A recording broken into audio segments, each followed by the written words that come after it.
Hannah, welcome to the show. Thank you so much for having me. I'm usually on the other side, so this feels very exciting. And yeah, really glad to be here. God, good start. No, it's good you said that though, because I know you've had your own podcast, Greener Fields, which you hit your 2 year mark. Like, congratulations! And then you let out the news that you're going to wind down the podcast. Yes, on the 2 year mark. It feels very dramatic now that I think about it, but we hit the 2 year mark, and on the 2 year episode, I announced that we were going to be finishing for now, at least. We're always going to keep that door open.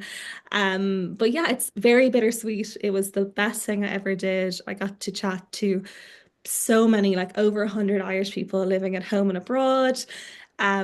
Met so many amazing people, like friends, had great opportunities, and just really enjoyed the process over the last 2 years. It was way bigger and better than I ever intended it to be. I kind of thought it would be me, my mom, and my family listening to it. But it was brilliant. And I think, I think how much I love it today is like even more than I did the first day I started it or even thought about it. And I think that's just a testament to the conversations and what I built alongside my producer Ross. So yeah, it was very special. Heartbroken to be done, but it's the right thing for now anyway. Yeah, I'm trying to even think, if I stopped doing this podcast in the morning too, it would definitely leave a big void in my Yeah. life as well. I think for our listeners who mightn't be as familiar, can you give kind of an overview of your intention behind Greener Fields, what you were looking to get out of it? Yeah, absolutely. So I think for Greener Fields, it came about because at the time I was living in Mayo and I had just started my master's in psychotherapy. And it felt like the pandemic was just over and everyone was leaving. And I didn't necessarily want to leave, but I definitely couldn't leave because I was studying and I would have been where I was going to be studying for the next kind of 3 years or so.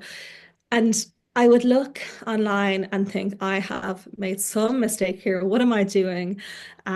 What's like essentially kind of what's wrong with me? Why don't I want to go? And then I would talk to people who were abroad or were traveling or were living in Australia, whose photos and content I was envying. And they would say, yeah, it's good, but they would say things like, yeah, traveling is amazing, but I really miss the security of being in one place. Or the girls or guys in Australia were like, yeah, it's amazing.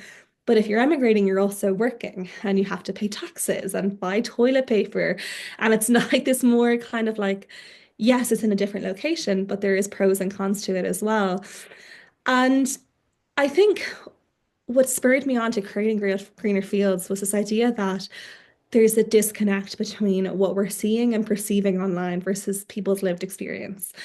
And that is where it was born from. I remember going for a walk somewhere in Westport at the time, and this idea for the title came into my mind. And I called my mum and I said, this is what it's going to be called. This is what it's going to be about. And she was like, yeah, sounds great, wonderful. Probably thought I had no intention of actually doing it.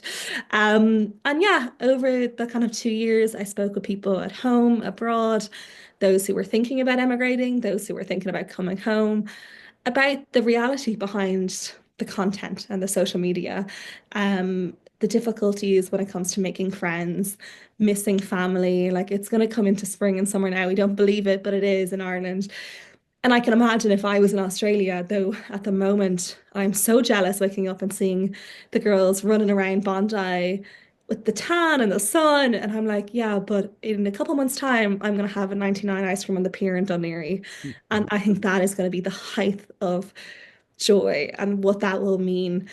And I think the whole conversation was always about the fact that there is highs and lows to every single part of life. There is nothing blanket statement that is the best. And trying to understand the complexities of life in your 20s and 30s. And yeah, I just learned so much from it. Honestly, if anyone took something from it, it was a bonus because I took so much from the conversations myself. Yeah, and it is a really interesting concept. I love kind of the gap you found too, because even as you were talking, I was thinking about like my travel experiences, and you're right. You could be looking at someone on social media going like they have the best life, but then in reality, I remember me and Ashleen went. We did a J1 to the US, but then we got there, and then you had to try get set up with a job. Then you had to try find accommodation. Then you had to try find. Now we were lucky with a community. There was a lovely Irish community in San Diego, but I mean, even in terms of financial, like the money is literally falling out of your pocket while you're trying to get set up, and there is a sense of worrying. Like it isn't always greener on the other side as well, and it is tough to to make that transition. So I really like how you actually identified that gap. First of all, you identified it because you're wondering, should I move abroad or why am I feeling this way? Very interesting. Yeah, I think honestly, it definitely it was, I guess it's such an obvious thing. We know now that social media is not always real. We know there's a kind of disparity between what we see and how we feel and all these different things. But I think when it comes to emigrating or home, there's this the extreme feels a little bit more extreme, and you're seeing people like literally I picked up my phone this morning and there was some sort of post-run club beach DJ set in Bondi or something like that. And currently I'm injured. So I was feeling so bad for myself because we've also had 10 days of no sunshine. And it's so hard to not wish that you were somewhere else. And what I tried to create with Greener Fields is the space where we can still wonder and question about travel or immigration or coming home, but we don't constantly always think that there's somewhere better elsewhere, that parts might be better, but also parts might be worse, and kind of creating that little bit of less of an extreme between the difference, if that makes any sense at all. Yeah, yeah, that absolutely does. Mm. For someone looking to start a podcast who's a little hesitant, what advice would you give them? Do it, do it, do it. My someone has asked me this recently, and I feel like the main thing I can ever say is that even though we feel like there's loads of podcasts out there in the world, there's no podcast by you out there in the world. And I think that has to be something that we really, really listen to and hold on to. I also think if you did it and no one listened, what would be the worst thing that happened? And I think that think everything we do has to be a huge success or it's a failure. And I always approached Greener Fields. I had no intention of it being this a big success, and it was its big success in its own way. I was purely happy that if myself, a couple of friends listened and I enjoyed it, like that was going to be good enough for me. And it was for the entire duration of the 2 years. So I'm like, if you have an idea, and I've said it to a few people who've asked recently, if you have an idea, it's actually really easy to do as well. Like it's not that complicated. It doesn't have to be perfect. It won't be as beautiful as the people who have sponsors and things like that. But I can ask me and I'll tell you how I did it. It's not that complicated. And I just think that I'm a big believer in not living in the what if. Just do it, try it. If no one listens and you enjoy it, is it not worth doing anyway? And there's not too many podcasts out there. There's just not because you haven't done one. Not everyone has one. And yeah, what's the risk? Not too much with the podcast. That's what I've learned anyway. Yeah, not to get all corporate, there's a term often used at work called a minimal viable product, as in like just get something out there versus procrastinating and waiting for something to be perfect. I think the same really applies here when it comes to podcasting. Absolutely. My biggest thing is like done is better than perfect. And I kind of apply that to my entire life. I'm currently applying it to my thesis. It's like done is better than perfect. Has to get done, has to get done. I really believe that because I just think if I have friends and I've myself been in a situation where I've had these ideas, but I've almost talked myself out of them because they're not perfect. I would strongly argue that nothing is ever perfect.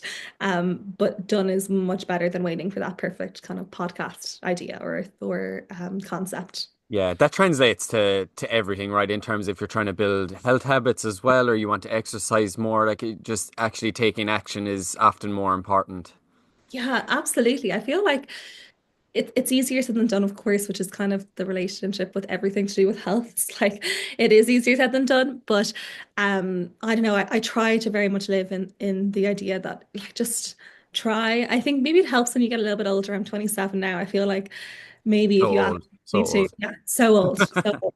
I feel like if you asked me when I just finished my undergrad, maybe it'd be different. But I think what I'm kind of seeing now, people is like I really respect people who just put themselves out there or try because I know how hard it is and I know the fear of rejection is huge and whatever that means. But I feel like if you have this intuition or this like idea, I'm like, put it out there. What's the worst that can happen in a sense of a podcast anyway? There's very little Yeah, that can.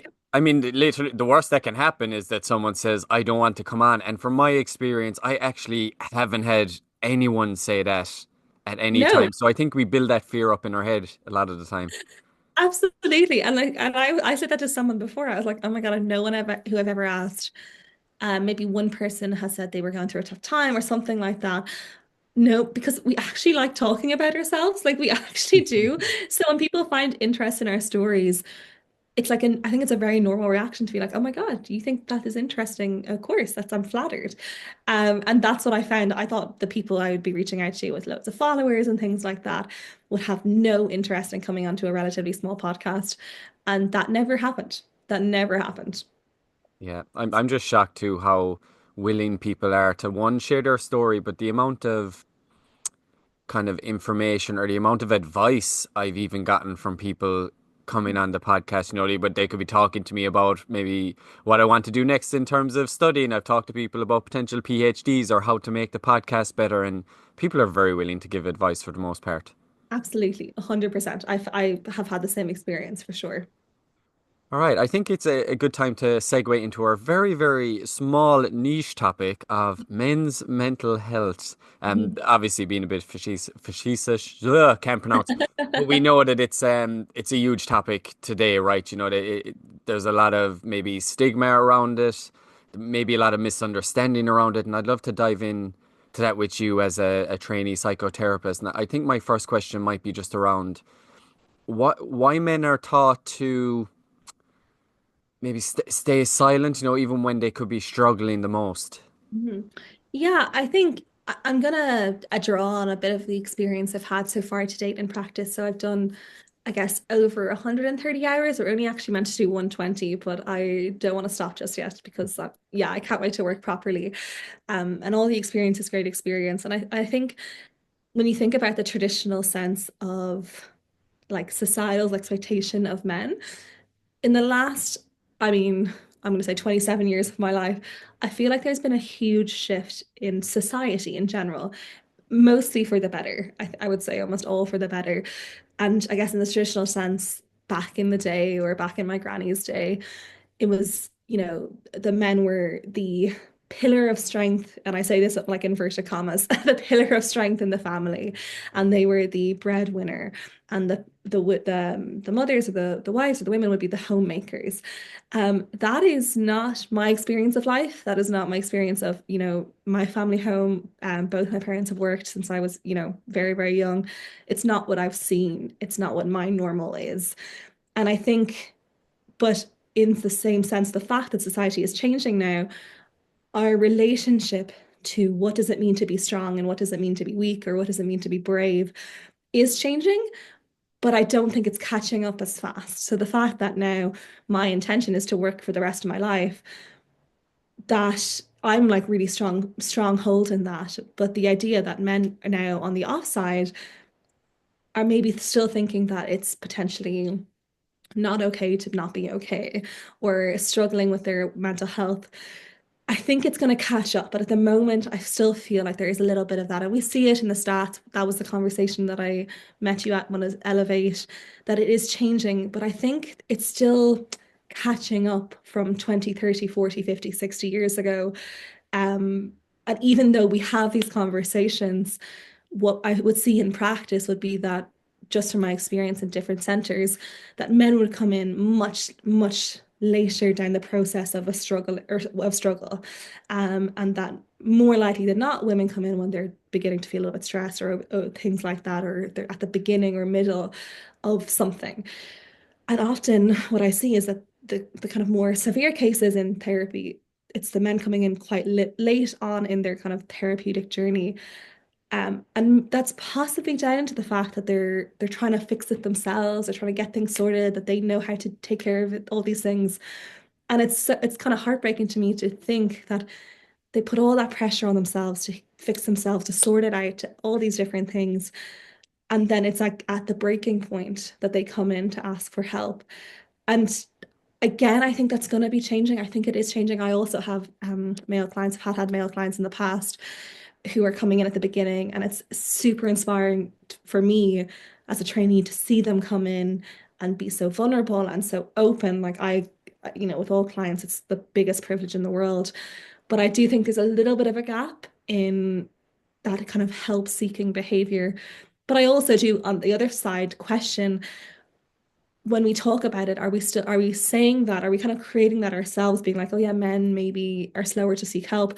I am conscious of actually maybe that's a narrative that is out of date as well.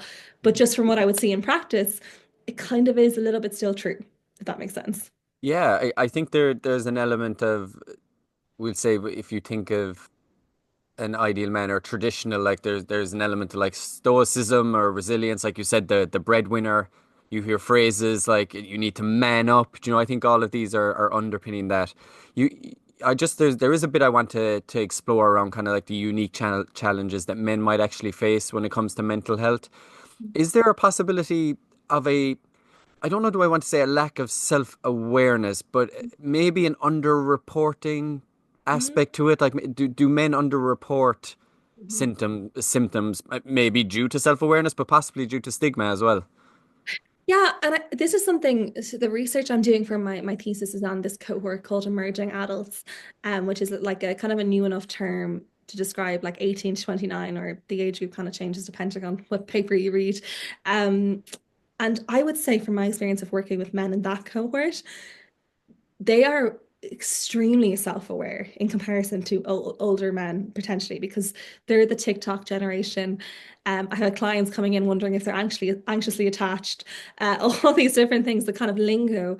And to me, I feel like they, compared to 20 years older than who they are, people in their 40s and 50s, it feels like they kind of want to know what's going on.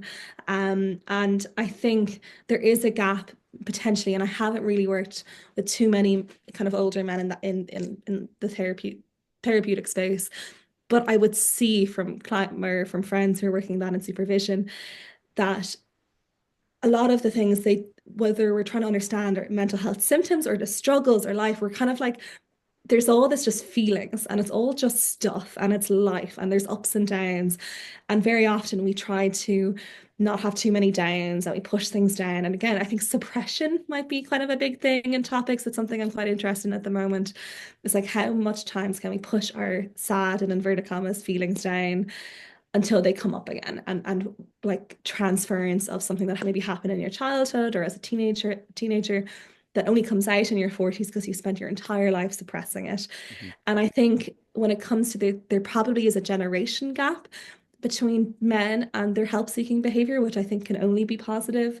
But I do think that traditionally so, I guess they just don't want to be perceived as weak because what would it mean for them to be perceived as weak?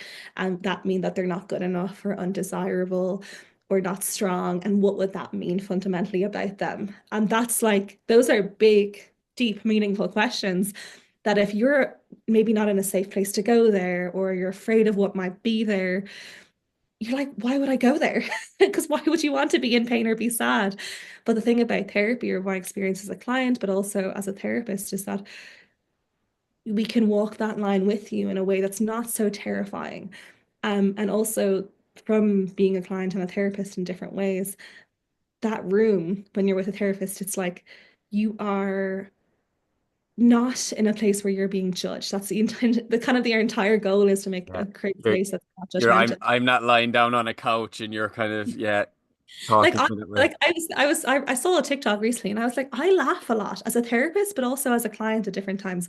I laugh in therapy, and not at them, but Yeah, with I was just gonna say. them. And I think there's something like this idea, and it's probably a very traditional view of therapy, that it's like, you're lying down and there's like a big stoic person and they've got glasses on and they're focused and X, Y, and Z. And I'm like, from my experience, I'm only a baby therapist in the realm of the world.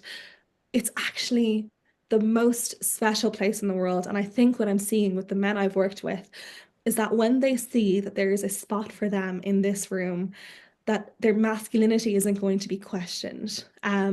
They're going to be supported while discovering or sitting with their pain. Like literally, it's the most amazing thing in the world. And my hope is that that's continuing to change and there's better help-seeking behavior, more conversations, and all this good stuff.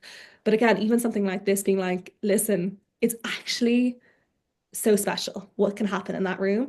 And I think the some of the most meaningful work I've ever done as a therapist has been with men, because I think there's that extra level to get in the door in the first place.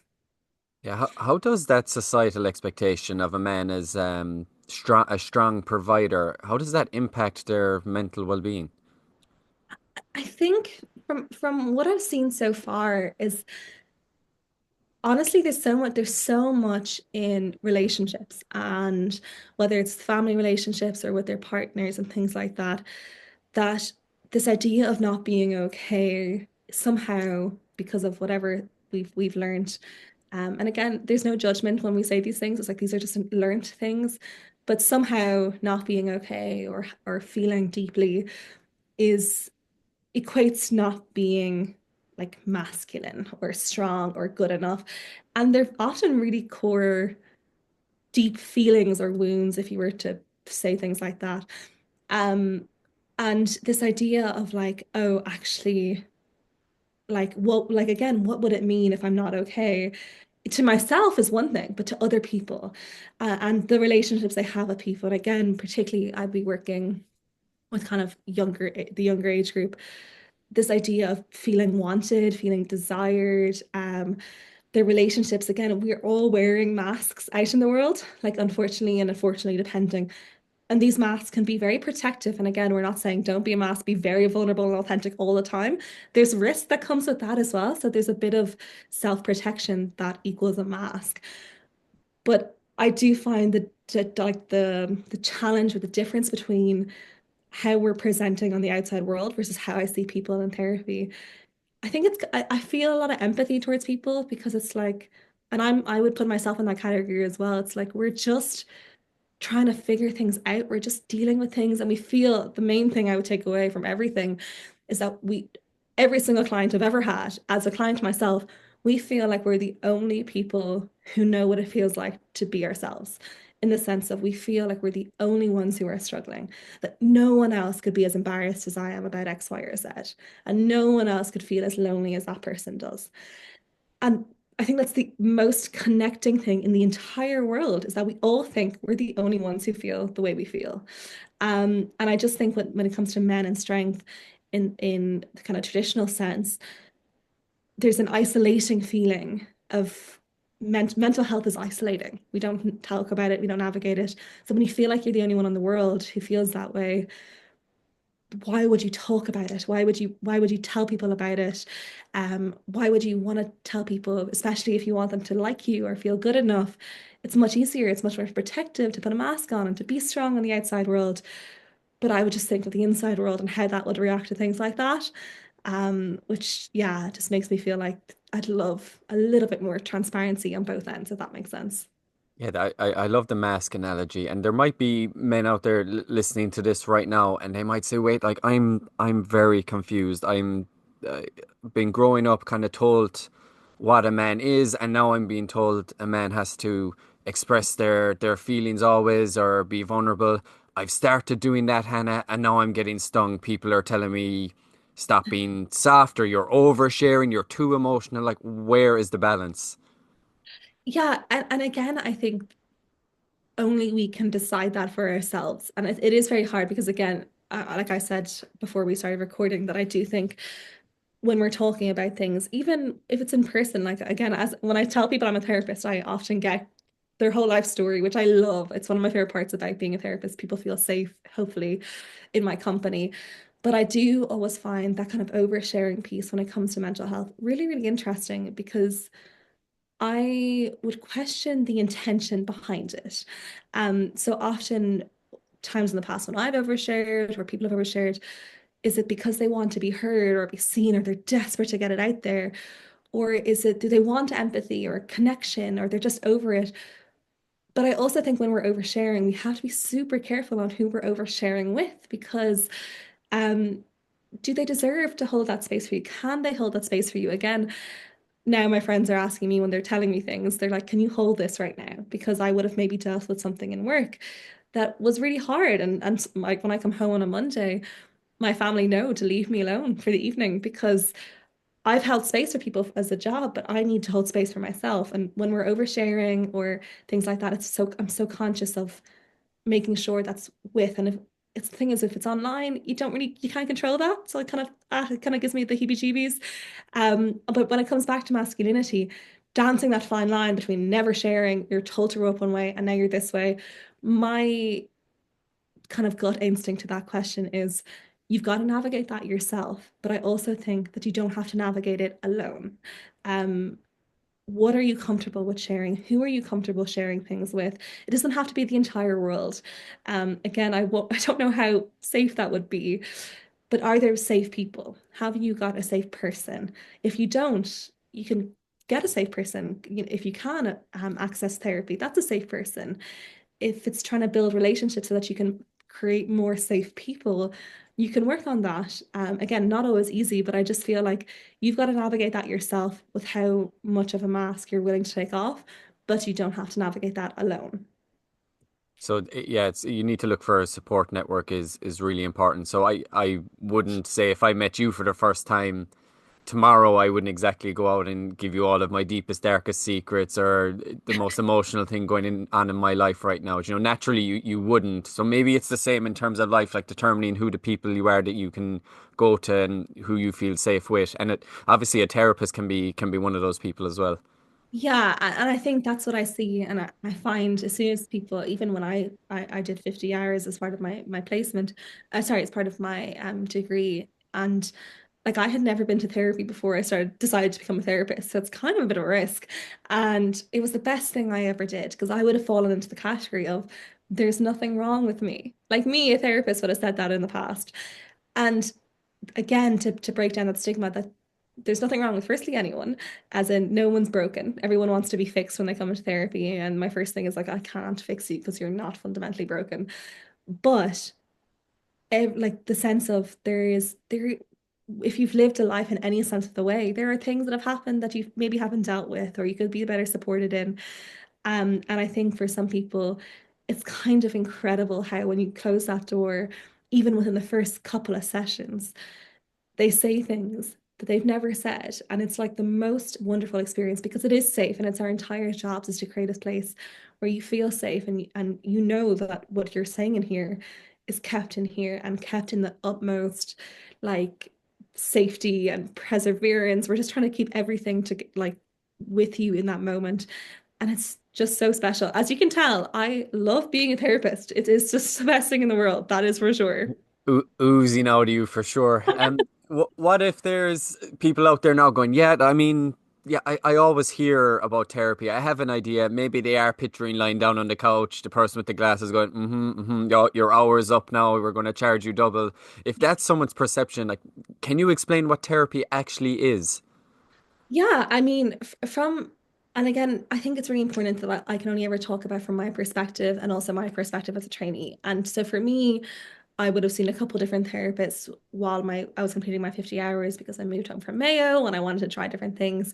And in each sense of those, I would go in as a client to a room. It usually smells relatively nice. There's always a candle or incense, but it's sometimes not that. Like it's, not as like red room with like the curtains covered over that you think it is.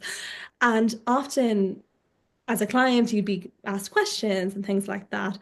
And your job as a therapist is to listen for the things that maybe aren't necessarily being said. So sometimes clients will come in and they'll tell you exactly what they think they know is troubling them.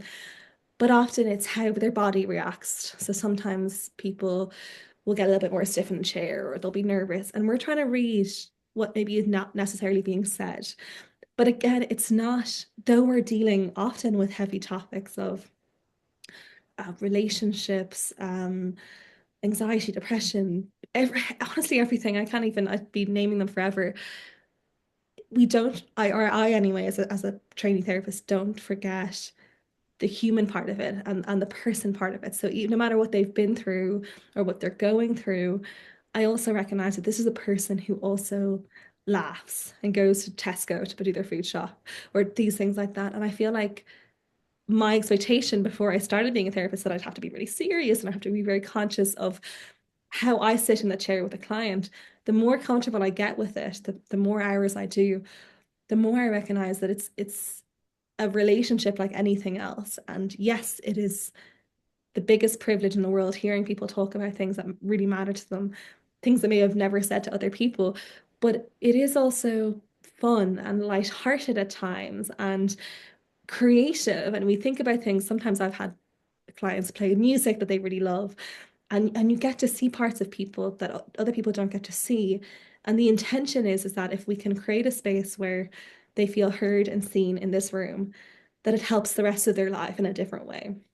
It's not to fix someone because no one is broken, but it is to just help people navigate things they're going through, whether they are really, really struggling or they're just trying to level up their lives. Like it's the whole spectrum. People often ask me, does everyone need therapy? And I would go, no, not everyone needs therapy, but everyone I believe could benefit from therapy. And I think there are so many amazing low cost counseling centers. I work in low cost counseling centers at the moment. Obviously, that's a private practice. It's not accessible to everyone, but I feel like if it's something that's on your mind, like just try it. And also, before I finish this thing, sometimes you start with therapists and you think this is the only therapist in the world. If you don't like the person, you can change, okay? Breaking up with your therapist is like quite a common thing. You don't have to be stuck for the rest of your life. Trust your intuition when finding a therapist. If it's not the vibe, it's not the vibe. There are other people out there. But often I worry that people would have a bad experience once and then never go back. But I think I'll always say things like just keep going. Try to find it's like a physio or a partner or anything like that. Probably isn't going to be the first one that you're just like, this is the one. Yeah, it's like you said, it's like anything, especially with those professions. Same with maybe teaching. People who have different styles, different ways of going about it or communicating too. So I think that's a good one. Instead of just trying it and go like, that was a bust, like I didn't get on with them. It might just be that that relationship didn't work, but the concepts of therapy are still very beneficial. Absolutely. Hmm. Yeah, I love when you're speaking, I can almost get a sense of it's a very maybe this is something people don't think about with therapy, a very collaborative process. Like I said, Hmm. it's not you kind of extracting things out of me and saying, okay, now you're going to be diagnosed with this, you have anxiety, you have this, off you go. But it's me, it's more so just working together to be able to address challenges, and then you have a variety of approaches or ways that you can do that. Yeah, I'm a qualifying as a pluralistic therapist, which essentially means that we know a little bit about a lot of different types of therapy. And again, collaboration is like the number one rule in pluralism. It's like this idea that, and I would say to all my clients when they're starting, I'm like, you let me know, like I want to hear if you're like, if you, some people love homework, some people hate homework, some people love me asking all the questions, some people like silent, it's like I want to make sure that you get the therapy that you want, not the therapy that I like myself. And that's different. And so it's like very much constantly checking in, almost every session or every couple of sessions, being like, okay, are you thinking this is working or not working? And I think it's very much like a dynamic relationship. It's like, okay, we're pulling off each other. And again, they're sussing me out because they're like, who's this person I'm about to open up my entire heart and soul to? And I'm like, yeah, you have to suss me out. You have to take it takes a little bit of time for you to make sure that I'm a safe person for you. I don't accept or expect it to be a given. Yeah, I think that's very admirable that you're able to dive in. Like that's actually really cool that you have such a variety of different types of therapy styles that you can tap into depending on the person as well to be able to suit them. Yeah, absolutely. Mhm. If I was to put you on the spot, which I am about to put you on the spot, what's the one thing that society maybe gets wrong about men and mental health, and then how do we fix that? I actually think it's that they don't want to talk. I think they do because I don't know. I just think that they do, but I think they want to talk in a non-judgmental, safe way. And I think this idea that they're all kind of closed up, I think that's maybe a little bit dated potentially. I think they do want to talk, but I think there's maybe not the spaces. There is still the lad culture, there's still the judgment and things like that. But I actually think they want to be seen and heard. Any guy friends I have want to open up, want to discuss things, are emotional, are sensitive. And I think as they get a little bit older, they tap even further into that. And I think it's that if there are spaces that are created, maybe particularly potentially without alcohol involved or things like that, where it kind of becomes a little bit more unsafe or risky or things like that, people, and that's why things like the run clubs are getting big. People want connection. Like I really believe that. Um, and I think as a society, if we just create more spaces for people to have meaningful connections, even if it's not deep and meaningful connections, I think we will all feel better for it. And it's like a post-pandemic learning is that actually we do need people in person and we do need connection. Um, we, often feel lonely in different times, but actually, I think if we can just give more people or give men more space to talk, um, and also, I guess as a society in general, recognize that being emotional doesn't equal weakness. I would also say that there's an expectation on women when we are too emotional, we are over dramatic. I would argue strongly against that. There's no to anything. You're emotional and that's healthy. And all these different things, and they're on spectrums. But I think we have to, if we're going to want that for women to accept ourselves into the fact that we're not over dramatic, we have to bring everyone else into that bucket as well. No one's being over dramatic, no one's being too sensitive. It's just being sensitive, and that's okay. There's a concept called the third space. Have you heard of it? I love this idea. Yeah. It is right on the money with what you're saying. I know another interesting side topic we could go down is you did mention alcohol, so I know maybe we tend to use substances to be able to cope with our emotions from time to time. But essentially, for those out there unaware, the third space is this area that we've always had traditionally, right, to be able to go and communicate or socialize. So you have your first and second space, which would be your home life and your work life traditionally. And then the third space, if we're being fully transparent, for Irish people, would have been the pub, would have been your classical third space place.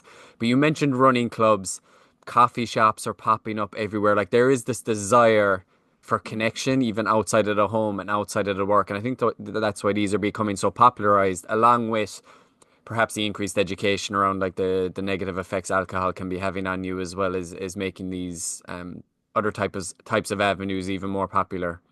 Yeah, I feel like I'm a bit of a anomaly. Is that when I don't drink, and when I was 16, 17, I didn't drink until I think I had my like first drink when I was living in Mayo, and I probably went out 5 times, and I said, let me just try it. I was like 24, and I drank 5 times, so I kind of feel like I never drank because that's what I identify with. And it was so hard when I was 16, 17, 18, 19, 20, 21, and in college and in school to not drink. I felt like the biggest weirdo. I still think I hold on to that feeling of like, what was I at?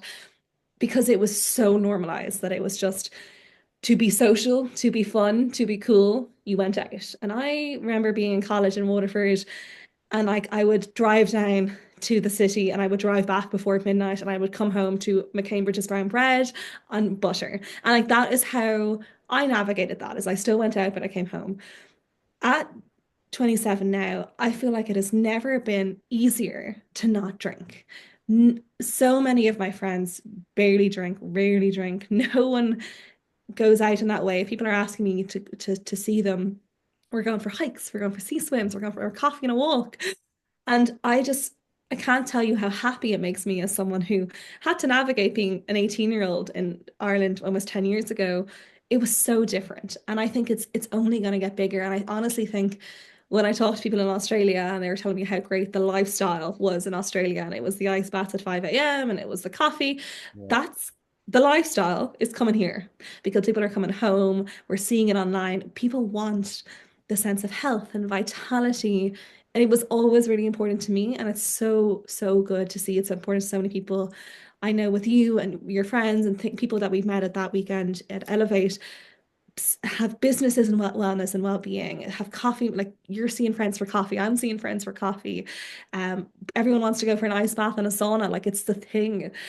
I think that kind of sense of third space and often kind of revolving around activity. And I'm not even going to call it exercise because I think it's more inclusive than that. I think it can be for anyone. This idea of going for a coffee and a walk, this idea of just having a chat, sauna, steam room, things like that. And I am so excited about it as someone who had to navigate not drinking as a teenager and young person. I think that third space of health, well-being, nature is only going to continue to grow, and it makes me so hopeful for the future of the opportunity to connect with people in a way that I've always wanted to do that. So yeah, as you can tell, it makes younger Hannah so happy.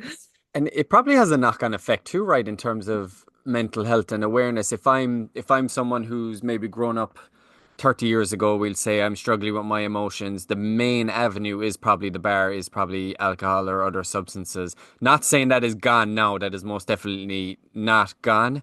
But maybe there's a case where someone goes down that route and it's okay, like they join the running club, they go out to the coffee shop with their friends, they go hiking. I can only see that being potentially advantageous. As I'm speaking, I'm starting to question myself because it doesn't necessarily mean you're dealing with your emotions still in the right way. But it's just Well, interesting to think about.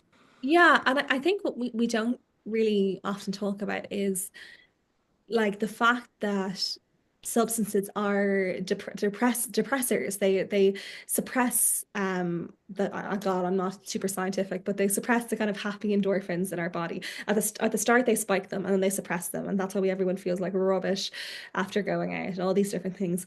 And I don't think that's spoken enough about the fact that there is a direct correlation between our mental health and the things that we do or don't do. And yes, there are some parts of it that is genetic, and of course there's genetic components.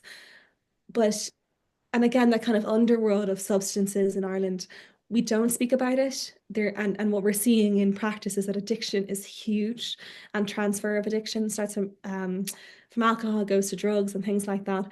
It's like there's so much shame around it, but I would also argue that that shame makes nothing better for anyone. That actually, if someone is struggling with substances and even things like process addictions, things like that, it's that actually those things really do impact our health. And when it comes to being social in Ireland, yes, it doesn't mean if you're hiking up a mountain on a Sunday that you're dealing with your emotions, but I would argue it would mean that you maybe weren't out and doing things that would have maybe suppressed those happy hormones. So maybe you have a better chance of navigating things or feeling open to it, and also the money thing as well. Like I would feel like does that money that you could have spent on a Saturday night. And again, I don't want to ever say one is better than the other, because for some people, and I have friends who still love going out, and I think that is amazing as well. Like it's definitely like it's not horses for, or it is horses for courses.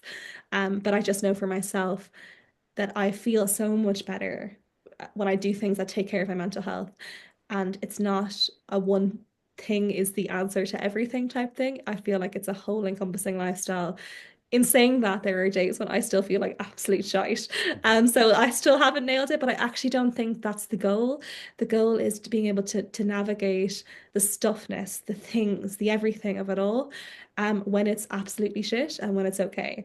And I think that for me, I don't go to therapy to have a to be able to float through life with no impact or no problems. Um, Actually, I would argue that therapy sometimes gives me more problems because it makes me face up to things I don't necessarily want to. But I would think the long-term effects of these spaces people can meet outside, the kind of holistic, kind of, I would say Australia-driven, kind of ice baths and things like that. I'm all for it. I think it's wonderful. I'm part of it, and I only want to be more engaged with it.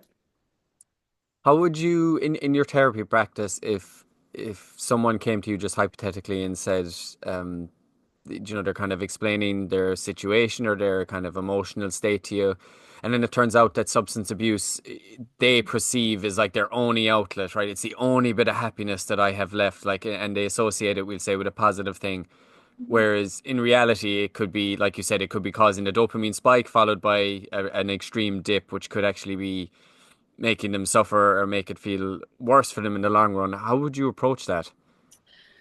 I think if that was the case, I feel like you never again, it's like because I don't drink, I am so conscious of transference in that room. I never want someone to feel judged by me, and they'll never know that I don't drink. That's or maybe they do if they listen to this and they become a client, but they'll never know. And I think it's to be so super conscious that we do the things that we do to try to manage how we're feeling. And very often substances or poor mental health practices in inverted commas or because we're in pain or we're sad or we're trying to suppress something. And who am I to say that if you're uh, addicted to substances, that that's the wrong way to handle it? Because you have handled it to date and you've got to where you've got to because you've handled it. And so I would almost be like reversing it on its head, being like, look how far you've come doing things the way you do. And you're here, I'm guessing, because you feel like this is no longer serving you. And maybe you're terrified of the fact of what would become your coping mechanism if it wasn't X, Y, or Z. But I would start by being like, okay, let's flip this on its head. You're an absolute legend because you made it here. It's protecting you. It has. You're also a legend because you're recognizing that maybe it's not serving you anymore or things like that. And then when we'd be building up other things that could serve you before we just take away the thing that does serve you, because where does that leave you? And I would say a pretty risky place.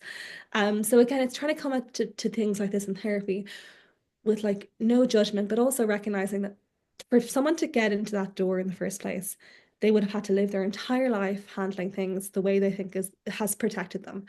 And again, who am I to think that that isn't exactly the right thing for them? They're here potentially because they want to change something like that. But I think it's just coming at it with like the utmost respect that you did what you thought you needed to do at the time, and that's epic. But why don't we try to see what else we can do? That's what you want, I'm guessing. And it's kind of trying to navigate that in a real sensitive way, because we're so complicated. And I also just feel like the people and the kind of like history of the wellness world, which is like, we got to do this, all these different things. I'm like, you'd be so exhausted about trying to do all these different things to be healthy. And like, I was training for a marathon for a couple of weeks, and I hurt my leg, and I'm out of the marathon, and I had to really question my own mental health practices because I was putting so much into the fact that if I could run a couple times a week, that I would be able to be outside and it would help me with my thesis and everything like that. But actually, it's like we're these things are just going to happen. We're going to be throwing different things. So it's like, how do we navigate that in a sensitive way? How do we respect the person and respect that the life they lived, even if it's maybe not a life I would have lived or chosen to live or done things? It's not about that in that room. It's about looking at the person and being like, they did everything they needed to do to get here. Now, where are we going? If that makes sense. It does. I love the non-judgmental Mhm. approach. It's very similar to kind of behavioral coaching in that sense as well, and it's very guided. And the probing questions then to Yeah. follow are just getting people to think through it a bit more. And you have to make your own decisions. Like you're not in therapy to convince people or change people's minds. Like that has to come from themselves, as cheesy as that sounds. So true. 100%. What does it actually mean for men to open up? Why is that so hard to start?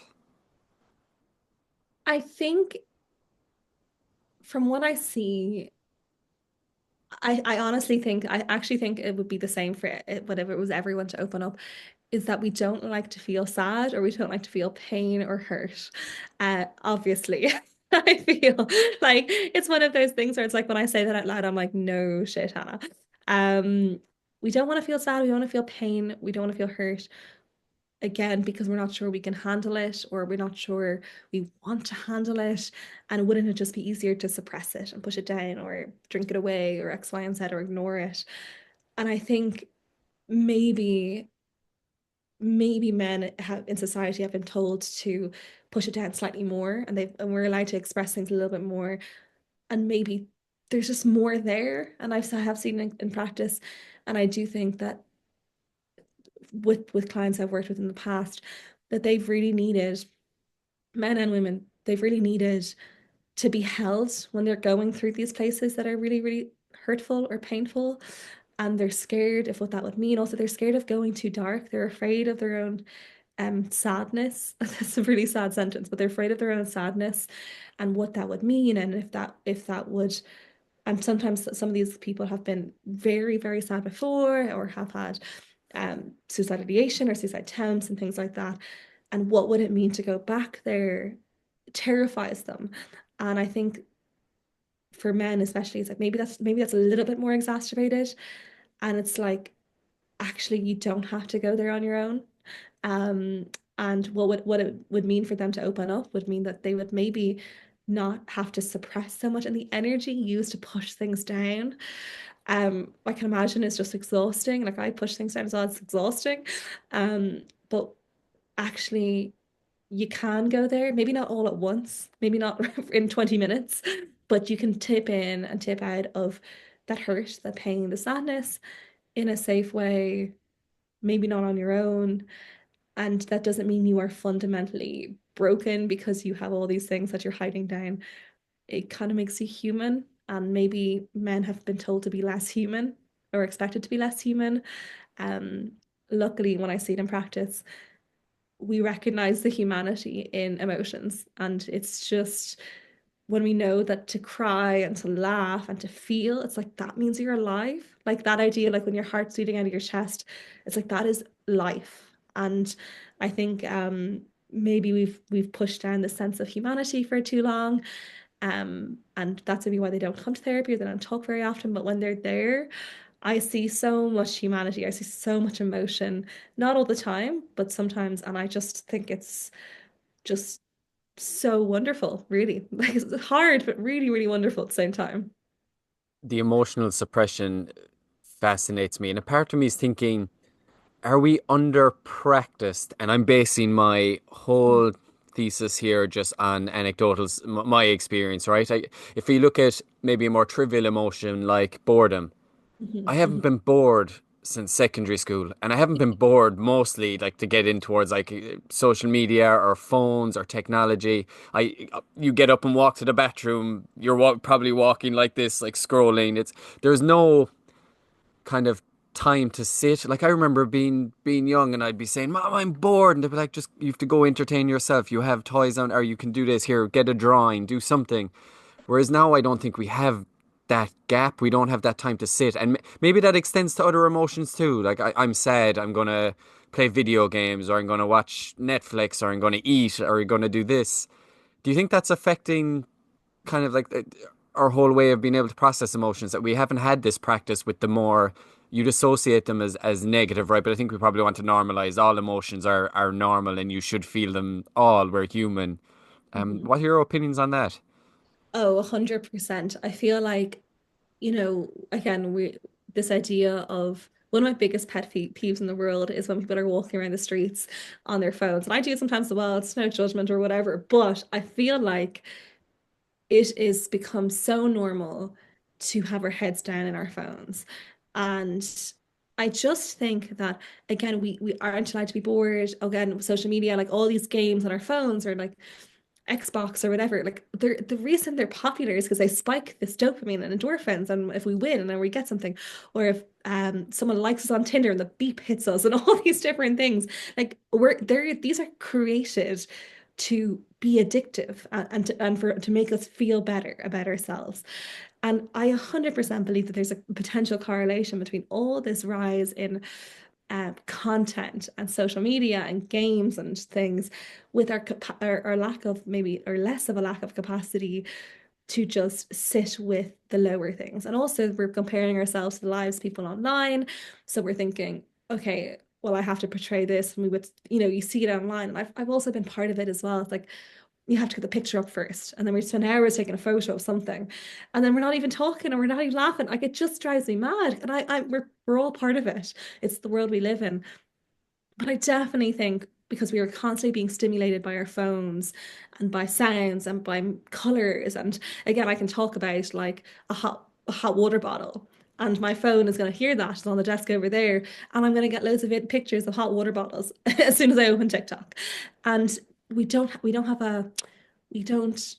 have that space between how we feel in here and how our brain thinks. It's like they're just it's all blurry. And that's what it feels like to me. And I feel like this idea of, I was actually thinking of when I finished my master's to take a few days and go somewhere in Ireland for a couple of days on my own and just like really just like reset. And then I was like, well, even bring my phone. But I was like, but sure, how will I be safe without my phone? And all these different things. So it's like, how do we navigate boredom? How do we navigate quiet? How do we navigate sad when we're told that sad is not worth it, but happiness and glitz and glam and even things like the clean girl aesthetic. Like I am so opposite from the clean girl aesthetic that I wish these baby hairs in front would slick back, but they just don't. And I'm like, why can't I have a slick back hair? And that's my biggest concern, which I know sounds so trivial, but when every time I go online, I'm like, I'm the opposite of clean girl aesthetic, and that's what's selling. And it's all these different things. So I think it makes us feel worse at times, but also maybe it stops us feeling in general, which is probably not that good. Yeah, there's definitely a component, like you said, the dopamine hits throughout the day, and we've all probably had those days, right? If you wake up straight away, you're on social media, maybe you roll out of bed now and you've a work from home station right there as well, and those days they feel incredibly busy, like you're go go go go go. You're tired at the end of the day, but then you reflect back and you're like, what did I actually achieve? Like I didn't achieve much, and that feeling is really it can be really hard to grasp in terms of you feel like you're kind of going nowhere, you're not really dealing with your emotions, you're kind of being dictated by all this technology and not really taking control of your own life. Absolutely. And I think, I don't know, I feel like again, I never want to sound preachy at all because if people are doing it, I'm likely doing it too.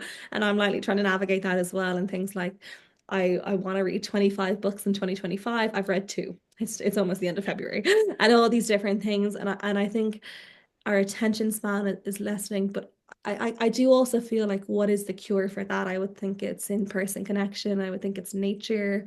I would think it's you know, listening to other people, to yourself. And I don't know. Again, I think we sometimes think we're passive agents in it. We're passive to the technology.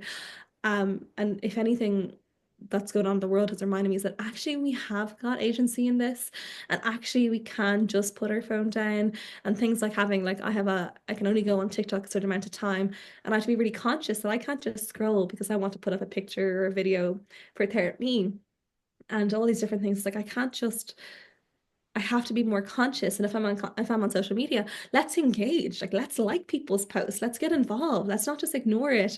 And then because it's like if you were gonna just scroll, you may as well put on the TV and watch a movie or something like that. So I am trying to navigate that. I think it really is quite detrimental to relationships and things like that. It'd be a huge bugbear for me. I tell all my friends like I find it super rude when people are on their phones in front of me and I'm there. Like that's my thing. And it probably needs to be explored more, but I just think it's so rude. So I don't do that to other people, but I think it's something we have to openly talk about the fact that this is impacting how we feel, how we express our feelings, how we acknowledge our feelings, but also our sense of connection or disconnection, not just to ourselves, but to people in the world as well. I was doing recent talks on Noom Vibe around attention span and distractions as well. And there was a study I came across that said that even if you're working, say, on your laptop and your phone is there, it could be turned so the screen is on the table. They're like the mere fact your phone is there, it's already a distraction, even if you're not engaging with it. And I found that fascinating because sometimes even when I am talking with people, I'll have my phone on the table, but I'll be present. I'm just going to turn it down. It's like it's still right there in front of you. It's not quite doing I what you have want it to to, do. 100%. I have to leave my phone when I'm trying to get into the serious concentration mode, which I'll probably do today. Like my phone has to go downstairs. Like I can't have Right. it in the room because even it in the room, and I'm like, oh, I can just have a quick look, or I'll just reply to that message. I'm like, "N luckily, like my life, no, nothing's that urgent. No one needs me that much. Like it's the family WhatsApp who's letting the dogs out type thing. No one needs me that much. And I just feel like, again, maybe it's the sense of do we need to be needed? Well, that's like a whole other deeper thing. And maybe that's why we love our phone because it's all this constant messaging and stuff like that. But actually, like what would it be like if it was just pure silence for a day and no you could never tell if someone needed you? How would you feel? And you could just spiral off that. But it's a good question. You're kind of stuck at the start, I think, in terms of the silence. Like if you did that, if I'm sure if 80% pulling a figure totally out of nowhere, if 80% put their phone downstairs or in another room right now, you'd almost be fidgety. You might even be like, where's this? Or you might be feeling your pocket going, there's something missing in my life. Like what is going on? It can be really hard to start, but I think if you do it enough times, you'll normalize it. Yeah, and I also think you kind of have to do these things for yourself, by yourself in a way. It's like you can't, I can give out to as many people as I want for being on their phone in front of me, but actually that's a me thing. And if oh my God, I think it's just one of those things where actually you can only t this is a personal responsibility, and yeah, it drives me mad, but also I am also the person on the phone. Like when I get the bus or something into town, it's like we have taken away almost every opportunity to connect with random people and have random shy talk because we have our headphones and we have our head down. And I do that as well. And I don't think it's necessarily bad, but I just think for me, if there's moments in life when I'm craving more connection, it's like, well, actually, when we get on the bus, why don't we just say hello to the bus driver and things like that? Like, why don't we just try to add in micro moments, or I'm going to go for a walk this afternoon. And it's like, why don't we go without a head or headphones, or maybe just even one headphone, because then you can still hear the world and things like that. It's like it doesn't have to be blanket statement because I am again no angel. I'm not perfect. Dear God, I'm so far from it. But it is something I'm conscious about, especially when I work with younger people in therapy, that it's just such it was made as a connector, and I would say it just disconnects. And I think, yeah, we're not sitting here preaching, going, wearing headphones out in public is bad. If you don't say hi to someone, you're bad. You know, that's not what we're getting at. But I think there is an important element in your life that gets fulfilled by this idea of connection, and these organic connections are an important part of that. I think that's more what we're trying to get towards. Absolutely. Yeah. Mhm. The ironic thing is people are listening to these with their headphones in now going for a walk. They just Exactly. Exactly. throw them out. Exactly. And I think that like I'm such a huge podcast consumer that like I'm always listening to podcasts, and like it's how I kind of get out of my bed in the morning. Like my treat when I'm getting ready for work or for life is that I listen to a podcast, and I'm like, but that's also again it's like that's how I'm coping with the world and things like that. I enjoy it. It makes me happy. So it's not that there's one thing better than the other. But I think we do also have to navigate that for ourselves and see how that fits. Hannah, how can men approach conversations about their mental health with their friends and their family?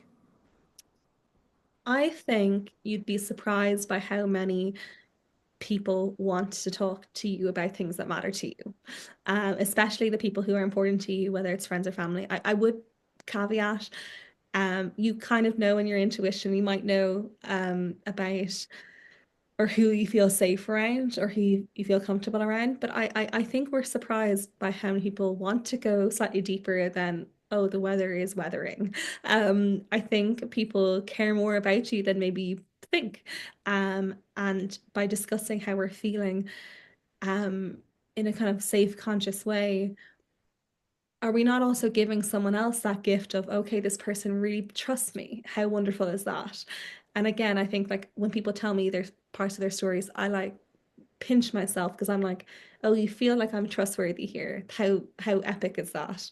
So it's not just you offloading onto someone else. There's a transaction in place, and very often it can be really wonderful for both parties to know that their one person is being seen and heard, but also for the other person to recognize that they are being seen as someone who deserves to help hold this space.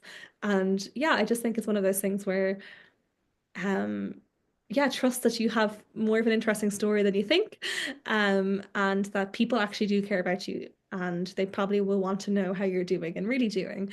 And yeah, I just think again, we're a lot more human than we like to pretend we are, and very often when we're talking about things, other people maybe have felt the same way in different ways too. If I'm on the other end and I'm the person, we'll say, receiving the information from, let's say, a man who's come in to kind of express their feelings, what are common pitfalls or traps that can derail conversations about mental health? Yeah, I think there's for me, I find sometimes people aren't looking for advice, they're just looking to be heard. And I found that with myself in the past before I became a therapist or a trainee therapist, that I was like a fixer. I was going to fix it all. I was going to tell you to do this, X, Y, and Z. And that was my background was in health and exercise. And you're going to be exercising and taking your vitamin D and all this different stuff. Actually, sometimes people just want to be heard. Sometimes just people want to like get the weight off their shoulders, and you don't ha need to have an answer. You don't need to fix it for them. Um, and often I think if you just listen, if you just show them you care, give them your attention, but also recognize that it's not your responsibility to again to fix it or to take care of it. And if you're just a random person and you're not trained in mental health and well-being or whatever, that can be quite scary. It's like I also think remember your role is not as a therapist. Your role is not as a psychiatrist or a doctor. Your role is likely as a friend or a partner. Be in that role. And then also if they feel like they need further support, walk with them there, not maybe necessarily actually walk them to the GP, but be there for them on that journey to get the help, the professional help they need. But don't kind of transcend into, I'm going to be the therapist or the doctor, or you definitely have X, Y, or Z. Like you can just be their friend, and maybe that's all they need. And if they trust you enough to tell you about things that they're struggling with, um, I would trust that they know that you can walk with them to the right place. And maybe it's something as light as I'm so bored of my job, and then you can kind of laugh about it. But if it's something heavier or deeper, just remember, like, you don't have to give advice, you don't have to fix them, you can just listen and be there for them. But also I think it's important for that person to remember that if they're hearing things that are hard or challenging, to then remember that who's your person? Who are you telling this to in a safe way? And maybe not necessarily names and stuff like that. But when you hear challenging things, they don't just go over our head. Like we can't just forget about them. So maybe just give yourself a little bit of grace as well. Get a hot chocolate. Like I'm a big person. After my clients finish in therapy, I'm like, get a little bit of something sugary, go for a hot chocolate, take a beat. Because it's hard to tell people these things. It's hard to hear them. And that's why I try to take care of myself extra on the days that I work as a therapist. Because you just need a little bit more quiet or peace or hot chocolate. Definitely with the hot chocolate. I think the fixing, not trying to fix the problem is important. That kind of leads into oftentimes you'd hear people do it's like one-upsmanship almost, making it about themselves. Oh, you had a bad day. Well, wait till you hear about my day. And sometimes that's not what the person wants at all. They just want you to be able to sit with them. You don't have to fix anything. You sometimes just have to be there and actively listening to them. 100%. I feel like it's I don't know, it's almost I think it's a real Irish thing as well. It's like, oh, you had a bad day, well, I had a bad day, I had a worse day.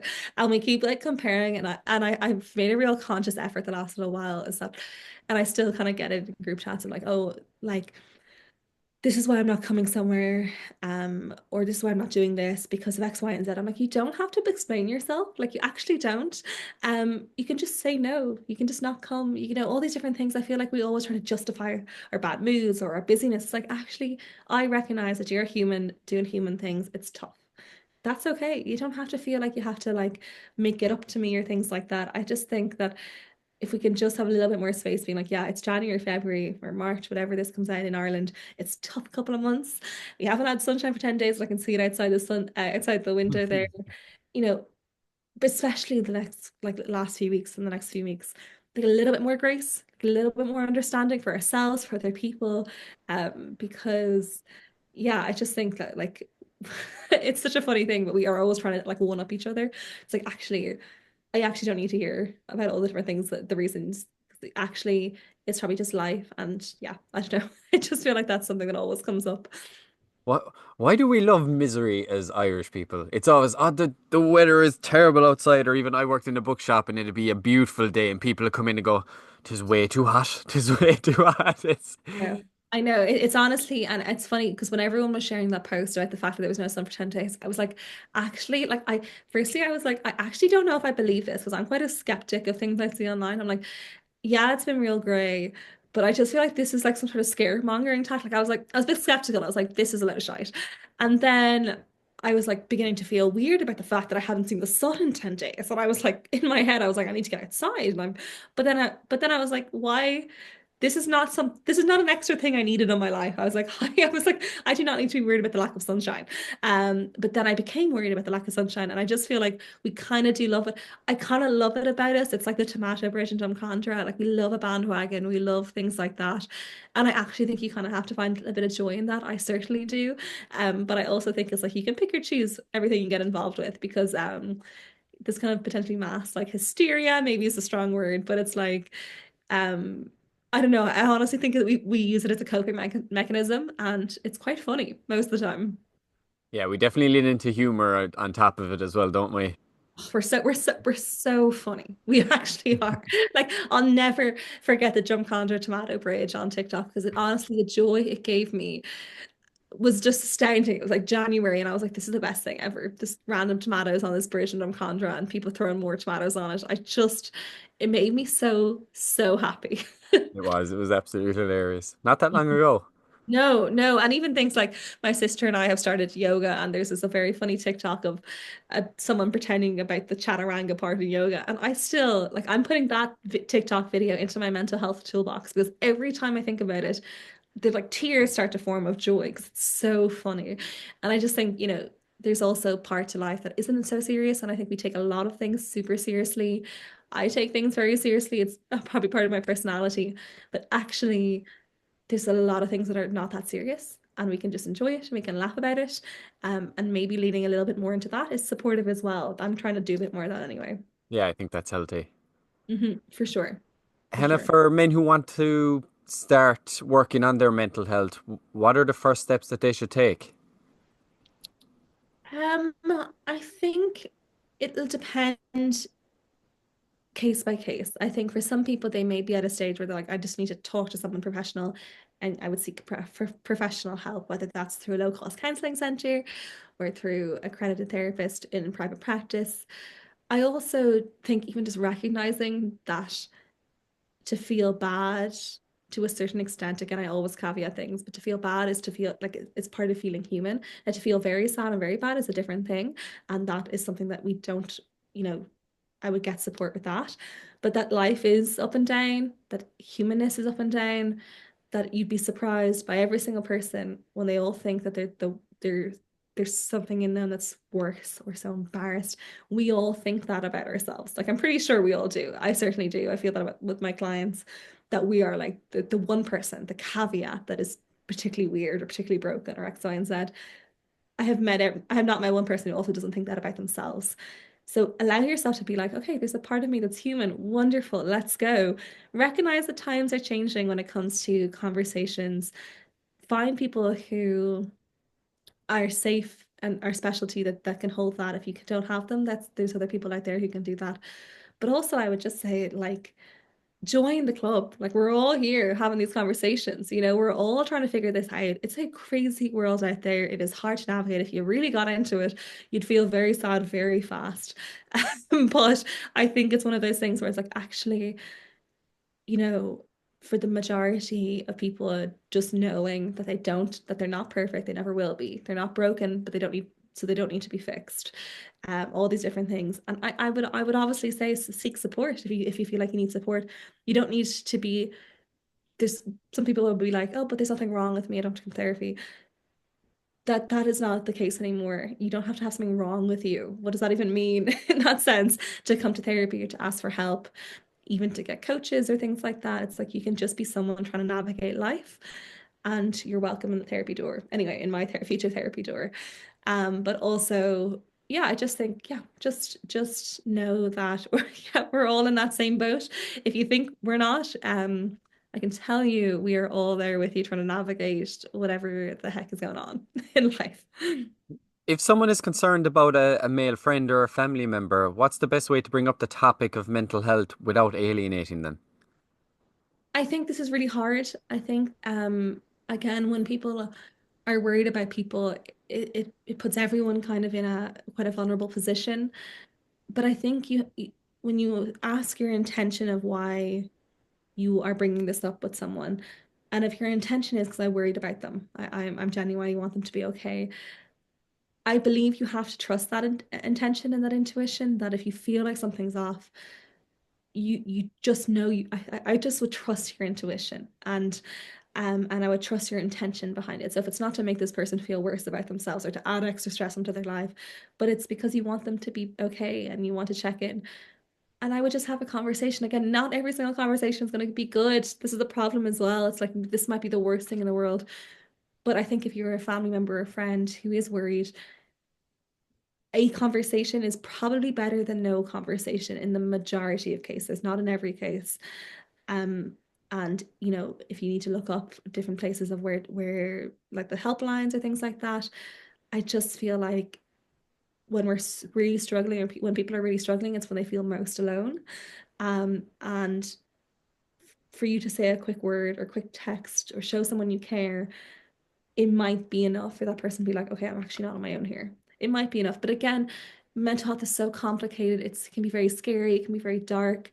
But remember your role as a friend or as a family member, you're not a professional. In that sense, is why you can't save someone. You can help them save themselves. And I just think that's really important because we put a lot of responsibility on ourselves to take care of everyone. Um, but actually it's not our job. But we can help them figure things out with the other people as well. Yeah, that's an incredibly powerful statement, I think, at the end. Mhm. If we've spoken about a small bit in terms of men's mental health, if you were to summarize or give two or three key takeaways for our listeners around men's mental health, what would it be? I would say that it's changing and it's exciting, the kind of conversation around it. I would say that there is some amazing men, even the men who are on the panel with me back in Elevate, who are talking about these things that I'm really inspired by because obviously I can look at it from a professional practice point of view, but I actually don't know what it's like to be a 20-something-year-old guy in the world today. Um, find role models. I think there's so many people online who I'm looking up to myself who are talking about things, who are raising money for different things, who are promoting health, creating spaces where people can come and meet. I'm like, I feel like there's a lot of those things happening. There are a lot of good things happening. So look for those role models because I think they're there. I think a lot of the people we would mutually know in that world, I feel like they're great guys who are great role models, like yourself included, who are having conversations about things that in the past would have been like, oh, that's weird, or things like that. So yeah, look for role models, know that it's changing, but also know that like even though it is changing, it is still okay to feel like it's hard to talk about it. Um, that also doesn't mean you're broken if you struggle to talk about it. I think it'd be really normal. Um, but I would also say that women also or girls feel that it's really hard to talk about too. So we're all kind of in that together. Mental health there's a lot of shame around it. We're afraid of what it would mean to be X, Y, or Z. So yeah, come join the rest of us in the bucket of people who are struggling to talk about things, but are doing it and hopefully living lives recognizing that even though these conversations are hard, they're incredibly worthwhile. Is there anything that we actually haven't talked about in terms of men's mental health that you'd like to bring up? No, I think, something that I'm so conscious of when it comes to men's mental health is obviously a zero lived experience of it myself, but also the fact that there's so much focus on it of it in November for Movember. But I am just conscious of the fact that it's not just a month-long thing, that it's a lifelong thing. And I just want to say that as well, that if you're, because I think there's obviously November is such a huge month for men's mental health and health in general, but it's everything. It's every day. It's everyone. And I just feel like it's just important to remind people that, um, yeah, to not wait until November to then consider it. If you're listening to this podcast, consider it now, whenever you listen to it. Because yeah, if only we could subsection it to 1 month in the year, I feel like that would be great, but it's not the case. So yeah, just to know that it's again, everything that I've said is not from lived experience, but from experience of working in the world of mental health. It's the biggest privilege of my life, and I do find the men I've worked with in the past have taught me so much about everything, but have also given me so much hope for the future. And I'm really inspired by all my clients, but especially by them. Interesting that you brought that up around Movember too, because sometimes I do like to match topics to like particular times on the calendar. And I did think about this. I was saying, oh, maybe November could be a good spot for this. And I actually had that thought that you had. I was like, well, like it doesn't stop. It doesn't just happen for November. It's a really important topic, like right now Yeah. in this moment too. So pretty interesting you brought that up. Mhm. Hannah, like first of all, thank you for the work that you do. Do you know it's incredibly meaningful, and I'm really happy and excited for you. Hopefully, I know you will get your thesis done, I believe, in about 6 months. Mhm. So that's going to be great just to see you going out into your own practice as well. And thank you for such an amazing conversation. No, thank you so much. I feel like again, as much as greener fields meant the world to me, and it still does, and I still miss it all the time.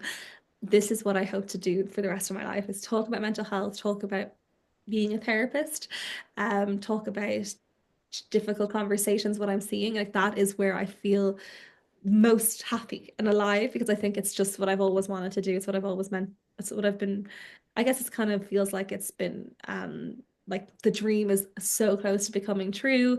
And yeah, hopefully we'll be set up as a private practice by October, November time. Um, that is my dream. And yeah, it's as hard as the next few months will be, just like energy wise. I know it's going to be so worth it and I can't wait. And even this conversation today has given me that little reminder that we're getting there. We're getting there. Yeah, you have a serious grow or love for what you do. I know you said your practice is going to be later on in the year, but is there somewhere that people can connect with you in the meantime? Yes, so the practice will be called Therap Me. So it's like the play on therapy and me.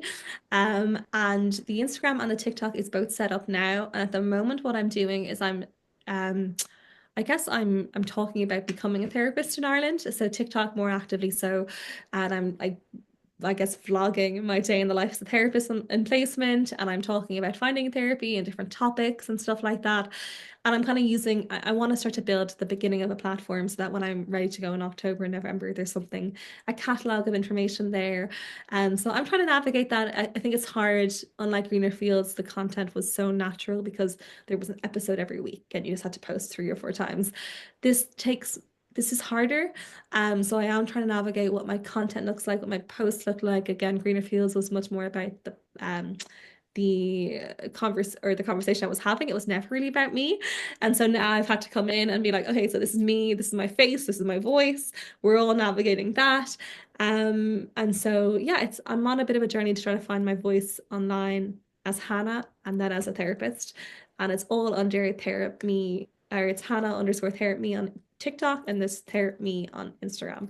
And hopefully it will be much more consistent and stuff like that. But we're giving myself a bit of grace period. We did just finish 2 years of constant posting. Yeah, that's honestly that's a fantastic Yeah. achievement, and I'll have all the social media linked when this episode goes live anyway, so people will be able to access that from there.